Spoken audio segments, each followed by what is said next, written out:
Is Sudan really divided into two regions with two different racial and religious compositions? What do African and Arabs mean in the Sudanese context? Are they racial, cultural, or political identities? Do they have history and politics?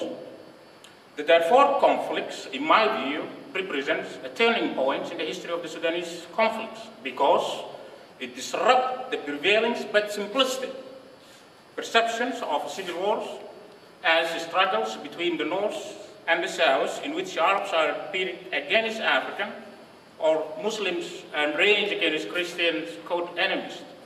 In other words, the Darfur conflicts mark the fragmentation of the North. The North supposedly unifies Arabs and Islamic identity. It further disrupts the dominant Sudanese national discourse, which presents the people of Sudan, northern, western, and eastern regions as a single homogeneous groups bound by Islamic religion and Arab culture, while the people of the South are portrayed as non-Arabs, non-Muslims, who need to be Islamized. Unlike the earlier and long-standing North-South conflicts, which has been perceived in essential racial and religious terms, the conflict in Darfur is complicated by the fact that those who are fighting each other, though ethnically differentiated, are all Muslims.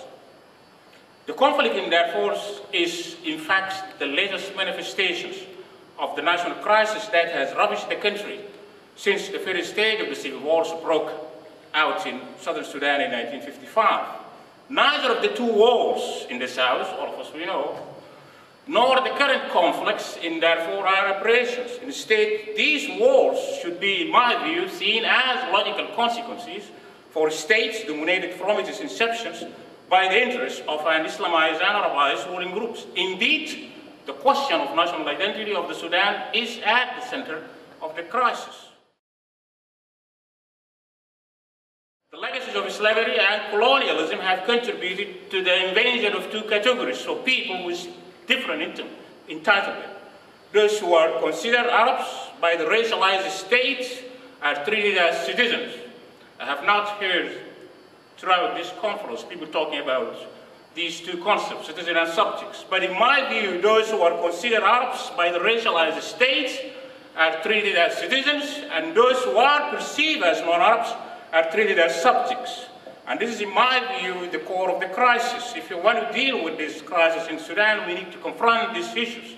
But much of the debate has focused on examining the role of the colonial and the post-colonial states on triggering the tensions and the conflicts in Sudan.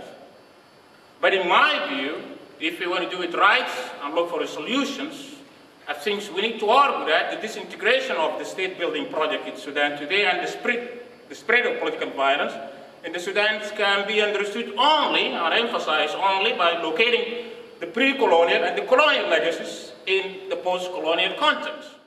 All of us, we know, the challenge in examining Sudan tragedy is to understand how, unlike other African civil wars, the conflicts came to be racialized and not ethnicized.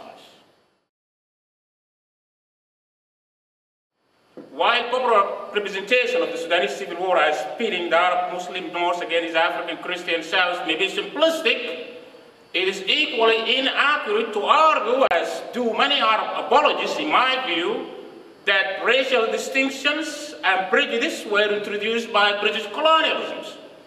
Historians have argued that by the 16th century, and one of the prominent of those who are sitting in front of me here, Muslims in the north were claiming Arab ancestry, and the labels one hears today, Abd or slaves for southerners and Falata for those of Western African origin, derived from the late 18th centuries when the kingdom of Funj and the Four were raiding the south for slaves. And northern Sudanese Muslims invented derogatory ethnic and racial categories to refer to non-Muslims group in the south. When Sudan gained political independence, the state builders in Khartoum embraced an Arab nationalism based on a genealogy that stretched into an Islamic Arab past and attempted to impose an Arab identity and their Islamic law, not only in the north, but also in the southern regions. In consolidating the Sudanese states, the leaderships would use racial language and did that dated back to the 17th century. But they also adopted racial categories, an idea of indigeneity introduced by the British. Yet, although many in the North self-identify as Arabs and claim descent from noble Arabian who supposedly immigrated to Africa, that does not make them non-indigenous. Of course, in the Sudan, the colonial policy of indirect rule has had tremendous impact in legalizing the existence of two competing political identities, African versus Arabs. These historical circumstances indeed influenced the mentality and the morals in which the anti-colonial nationalists came to define and understand the identity of the post-colonial state.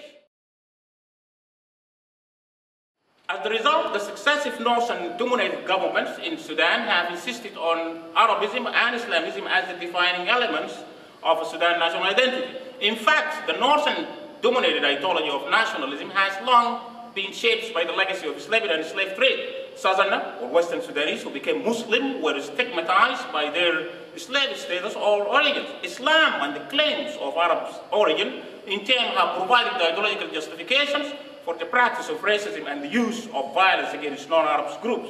Thus, in my view, color and religions are irrelevant in the context of their force, where it is descent or origins that matter. As in the case of the Southern Sudanese, those who converted to Islam have never been fully accepted into society and have not been treated by the Arabized and Islamized state as citizens with social and political rights. On the other levels, the histories, experience, voices, and intellectual contributions of the non-Arabs and non-Muslim group in Sudan have been excluded from the official national discourse. This exclusion is evidence in their absence from the educational curriculums and the public media.